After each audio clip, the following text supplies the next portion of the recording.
Doctor साहब, ये क्या हेयर ट्रांसप्लांट कोई जादू है या ये होता क्या है? ट्रांसप्लांट में हमेशा पीछे से बाल लिए जाते हैं, हेड के बैक पे, दाढ़ी से भी अब लिए जा रहे हैं, बॉडी हेयर भी लिए जा रहे हैं चेस्ट के। ठीक है, अगर किसी की दाढ़ी नहीं है तो दाढ़ी भी ट्रांसप्लांट हो जाती सर के बाल लेके दाढ़ी को भी ट्रांसप्लांट किया हुआ है। है? एक नॉर्मल सर में कितने बाल लग जाते हैं? ऑन एवरेज 70,000 से 80,000 या 1 लाख तक जड़ें होती हैं एवरेज सर में पूरे।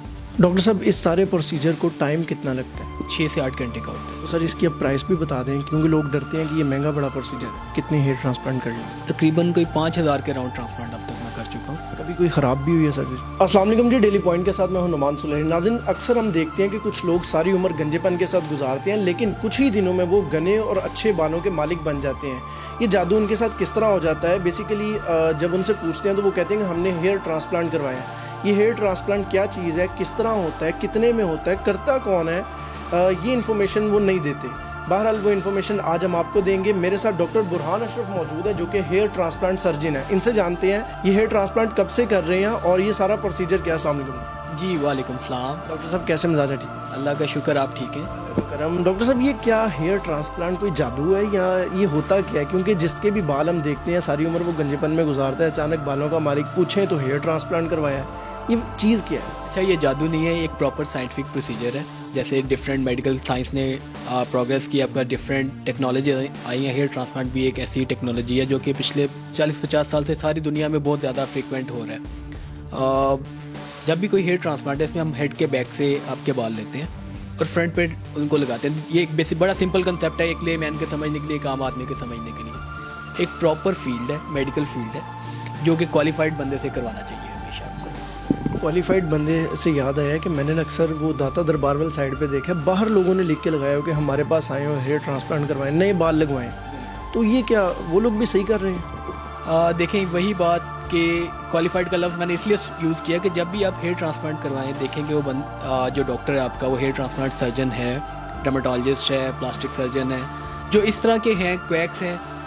ये लोग बहुत ज़्यादा साइड इफ़ेक्ट्स करते हैं, चीज़ें ख़राब करते हैं। और फिर उस पेशेंट के लिए हमेशा, क्योंकि आपका हेड है ना, तो हेड पे अगर कोई स्कार मार्क बन गया, कोई निशान बन गया, तो सारी उम्र के लिए रहेगा। तो हमेशा एक प्रॉपर बंदे से आके आप अपनी ट्रीटमेंट करें कि बहुत ज़्यादा पैसों का फ़र्क नहीं आ रहा होता, लेकिन आपकी पूरी लाइफ जो है ना, वो आपके एक एस्थेटिक लुक ख़राब हो जाती है आपकी। डॉक्टर साहब, क्वालिफाइड पर्सन से मुराद क्या है? क्योंकि वो भी कर रहे हैं, आप भी कर रहे हैं। क्या क्लिनिक का फ़र्क है? जिसका क्लिनिक बड़ा होगा वो क्वालिफाइड है? आप पर यकीन क्यों किया जाए? अच्छा, क्लिनिक के बड़े छोटे होने से क्वालिफिकेशन का कोई नहीं रिलेटेड है उससे।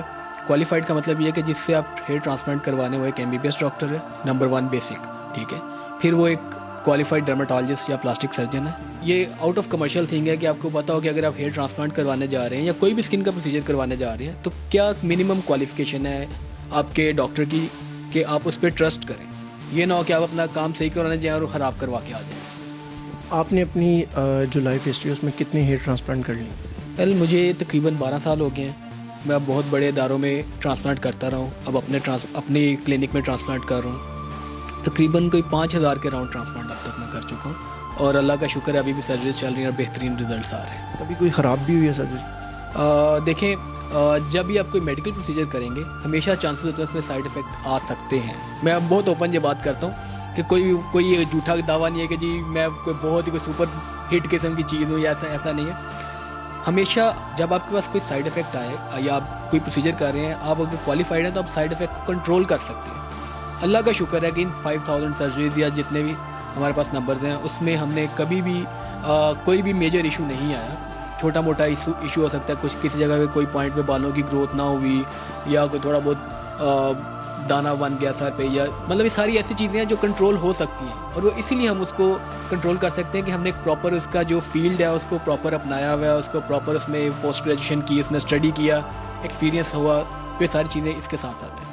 डॉक्टर साहब, जानना ये चाहूँगा कि ये जो हेयर ट्रांसप्लांट होता है, लोग यहाँ से गंजे हो जाते हैं, बैक साइड पे बाल होते हैं, वहाँ से काट के तो इधर लगा दिए जाते हैं, ये कट किस तरह होते हैं बाल? देखें जी, बेसिक कंसेप्ट तो आपने बता दिया है कि ट्रांसप्लांट में हमेशा पीछे से बाल लिए जाते हैं, हेड के बैक से, दाढ़ी से भी अब लिए जा रहे हैं, बॉडी हेयर भी लिए जा रहे हैं चेस्ट के, ठीक है। निकालने का तरीके 2 तरह के, या तो आप एक फॉलिकल करके निकालते हैं जिसे FUE कहते हैं, या आप स्ट्रिप निकालते हैं जिसे FUT कहते हैं। कुछ लोग कहते हैं FUT पुराना है, FUE नया है। मेरे ख्याल से दोनों प्रोसीजर साइड बाय साइड चलते आ रहे हैं और ये एक ऐसी बहस है जिसमें हम नहीं कह सकते नया कौन सा है, पुराना कौन सा है। हाँ, अब जो नया है वो हाइब्रिड है। हाइब्रिड का मतलब ये है कि स्ट्रिप और FUE दोनों कम्बिनेशन करके हम मैक्सिमम नंबर ऑफ फॉलिकल निकालते हैं without damaging the donor area, जो आपका पीछे वाला एरिया जहाँ से हमने उसको डैमेज नहीं करना। तो इसलिए हम दोनों प्रोसीजर्स पे वेट इक्वली डिस्ट्रीब्यूट कर देते हैं नंबर ऑफ फॉलिकल्स का, कि किसी भी प्रोसीजर पे ज़्यादा ना पड़े। कट होता है, चाहे आप FUE कराएंगे चाहे आप FUT कराएंगे, कट के बगैर तो आप बाल निकाल नहीं सकते ना बॉडी से। तो कोई भी जो एक ऐड चल रहा होता है बगैर कट के बगैर टांके के, ऐसा कुछ नहीं होता, ठीक है। हमेशा जब आप स्किन से बाल निकालेंगे कट लगेगा, लेकिन अच्छी बात यह है कि जब वो एक प्रॉपर सुन हुआ होता है मरीज़ को दर्द नहीं होता, ना ड्यूरिंग प्रोसीजर ना आफ्टर प्रोसीजर, ठीक है। अगर किसी की दाढ़ी नहीं है तो दाढ़ी भी ट्रांसप्लांट हो जाती है? बिल्कुल, मैंने हंड्रेड्स ऑफ केसेस किए हुए हैं जिसमें कि हमने सर के बाल लेके दाढ़ी को भी ट्रांसप्लांट किया हुआ है। डॉक्टर साहब, इस सारे प्रोसीजर को टाइम कितना लगता है? एक एवरेज हेयर ट्रांसप्लांट सेशन कोई 6 से 8 घंटे का होता है, ठीक है। प्लस माइनस टाइम हो सकता है, किसी का बहुत बड़ा सेशन हमने करना है या किसी का छोटा सेशन है तो वो टाइम ऊपर नीचे हो सकता है, लेकिन एवरेज टाइम 6 से 8 घंटे का। ये तो सर्जरी का टाइम है ना, एक बंदा गंजा है और प्रॉपर बाल आने तक, उसकी प्रॉपर लुक आने तक, ये टाइम पीरियड कितना है उसको लगता है? देखें, जब हम बाल लगाते हैं तो पहले 3 महीने में वो सारे बाल गिर जाते हैं, उनकी सिर्फ जड़ें अंदर रह जाती हैं। 3 महीने के बाद ग्रोथ शुरू होती है, छोटे छोटे बाल निकलने शुरू होते हैं। 6-7 महीने में पेशेंट का कॉन्फिडेंस लेवल बहाल होता है, उसके छोटे छोटे एक बाल होते हैं 3-4 सेंटीमीटर या इंचज़ के अराउंड कहीं पे होते हैं। 6 महीने में उसकी लुक चेंज हो जाती है, लेकिन साल सवा साल तक उसकी फुल लुक आती रहती है। साल से 1.5 साल में पेशेंट की एक प्रॉपर लुक आ रही होती है। अच्छा, ये जानना चाहूँगा कि जो बाल आप निकालते हैं पीछे से, एक एक बाल करके इंजेक्ट करते हैं सर के अंदर, या क्या प्रोसीजर है? देखें, ये जो बाल हम निकालते हैं इनको लगाने के भी मुख्तलिफ तरीके हैं। एक प्रोसीजर होता है जिसमें हम एक एक बाल के लिए पहले प्रिक करते हैं, एक स्पेशलाइज बहुत फाइन नीडल्स या ब्लेड्स आप उन्हें कह लें, उनसे एक एक बाल के लिए प्रिक करते हैं, जिसमें किस एंगल पे लगना है स्किन के साथ, किस डायरेक्शन में लगना है, कितना घनापन होगा, सारा डिसाइड किया जाता है, फिर बाल लगते हैं। दूसरा DHI मेथड है जिसमें डायरेक्ट नीडल से लगता जाता है। तो दोनों प्रोसीजर हैं, दोनों अच्छे अपने रिजल्ट्स दे रहे हैं। अब कौन सा डॉक्टर कौन सा प्रोसीजर कर रहा है ये उसकी एक्सपर्टाइज पर डिपेंड करता है। एक नॉर्मल सर में कितने बाल लग जाते हैं? देखिए, जो रूट्स हैं जो हम कैलकुलेट करते हैं, एक एवरेज बंदे में 2500 से 3500 का सेशन एक अच्छा सेशन होता है। 25 लोग कहते हैं लोग अपने बाल नहीं गिन सकते, या मैक्सिमम पहली हम अगले को बता देते अपने बाल गिन के बताओ, तो कभी गिने हैं एवरेज सर में कितने बाल होते हैं? हाँ, ये प्रॉपर एक साइंटिफिक स्टडी है। तो कोई ऑन एवरेज 70,000 से 80,000 या 1 लाख तक जड़ें होती हैं एक एवरेज सर में पूरे। तो सर, इसकी अब प्राइस भी बता दें कि नॉर्मल प्राइस क्या है, क्योंकि लोग डरते हैं कि ये महंगा बड़ा प्रोसीजर है। इसमें डिफरेंट प्राइसेस हैं, डिपेंड करता है आपने कितनी जड़ें लगवाई हैं।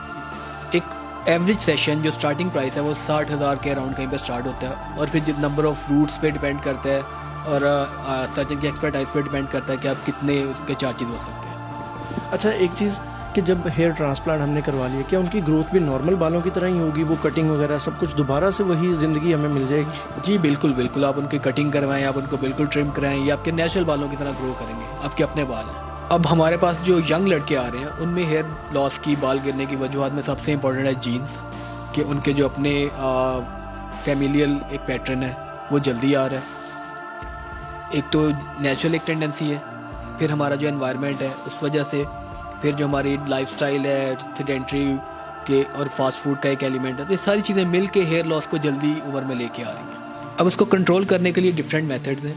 हेयर ट्रांसप्लांट में सिर्फ जो आपके बाल चलेंगे उनको वापस लेके आना है, ठीक है। जो अपना गिर रहा है उसके लिए आपको स्प्रेज डिफरेंट तरह के यूज़ करने पड़ते हैं जो बालों के गिरने से रोकते हैं। फिर आपके पास मल्टीविटामिन्स हैं। कुछ लोगों में इशू होता है कि विटामिन डी का बड़ा इंपॉर्टेंट रोल है, आयरन लेवल्स का, विटामिन B12 का, तो हमें सारी चीज़ें साथ साथ देखनी पड़ती हैं। फिर PRP के सेशंस होते हैं जो उनका हेयर लॉस स्लो डाउन कर सकते हैं। तो ये सारी चीज़ें मिल के आपका डॉक्टर आपको बताता है कि आपके लिए क्या सूटेबल चीज़ें हैं। बहुत शुक्रिया नाज़रीन। हेयर ट्रांसप्लांट क्या चीज़ है, किस तरह होता है, तमाम जो तफसीलात हैं वो आप तक पहुँचाएंगे। आप क्या राय रखते हैं कमेंट सेक्शन में लाजमी बताइएगा। पाकिस्तान जिंदाबाद।